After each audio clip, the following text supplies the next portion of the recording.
हर हर महादेव दोस्तों, श्री शौनक जी ने कहा। आप धन्य हैं। सूत जी, आप परमार्थ तत्व के ज्ञाता हैं।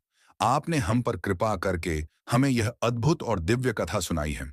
भूतल पर इस कथा के समान कल्याण का और कोई साधन नहीं है।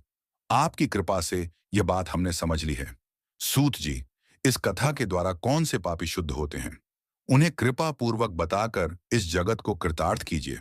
सूत जी बोले, मुने, जो मनुष्य पाप, दुराचार तथा काम क्रोध, मद लोभ में निरंतर डूबे रहते हैं, वे भी शिव पुराण पढ़ने अथवा सुनने से शुद्ध हो जाते हैं तथा उनके पापों का पूर्णतया नाश हो जाता है।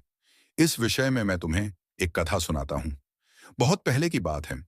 किरातों के नगर में देवराज नाम का एक ब्राह्मण रहता था। वह ज्ञान में दुर्बल, गरीब, रस बेचने वाला तथा वैदिक धर्म से विमुख था। वह स्नान संध्या नहीं करता था तथा उसमें वैश्य वृत्ति बढ़ती ही जा रही थी। वह भक्तों को ठगता था। उसने अनेक मनुष्यों को मारकर उन सब का धन हड़प लिया था। उस पापी ने थोड़ा सा भी धन धर्म के काम में नहीं लगाया था। वह वेश्यागामी तथा आचार भ्रष्ट था। एक दिन वह घूमता हुआ दैवयोग से प्रतिष्ठानपुर झूसी प्रयाग जा पहुंचा। वहां उसने एक शिवालय देखा, जहां बहुत से साधु महात्मा एकत्र हुए थे। देवराज वहीं ठहर गया। वहां रात में उसे ज्वर आ गया और उसे बड़ी पीड़ा होने लगी। वहीं पर एक ब्राह्मण देवता शिव पुराण की कथा सुना रहे थे। ज्वर में पड़ा देवराज भी ब्राह्मण के मुख से शिव कथा को निरंतर सुनता रहता था। एक मास बाद देवराज ज्वर से पीड़ित अवस्था में चल बसा। यमराज के दूत उसे बांधकर यमपुरी ले गए। तभी वहां शिवलोक से भगवान शिव के पार्षदगण आ गए। वे कर्पूर के समान उज्ज्वल थे। उनके हाथ में त्रिशूल, संपूर्ण शरीर पर भस्म और गले में रुद्राक्ष की माला उनके शरीर की शोभा बढ़ा रही थी।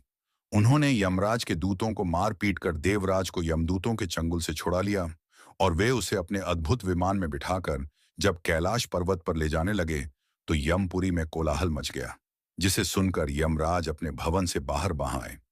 साक्षात रुद्रों के समान प्रतीत होने वाले इन दूतों का धर्मराज ने विधि पूर्वक पूजन कर ज्ञान दृष्टि से सारा मामला जान लिया।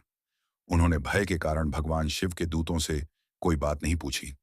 तत्पश्चात शिवदूत देवराज को लेकर कैलाश चले गए और वहां पहुंचकर उन्होंने ब्राह्मण को करुणावतार भगवान शिव के हाथों में सौंप दिया। शौनक जी ने कहा, महाभाग सूत जी, आप सर्वज्ञ हैं। आपके कृपा प्रसाद से मैं कृतार्थ हुआ। इस इतिहास को सुनकर मेरा मन आनंदित हो गया है। अतः भगवान शिव में प्रेम बढ़ाने वाली दूसरी कथा भी कहिए। हर हर महादेव।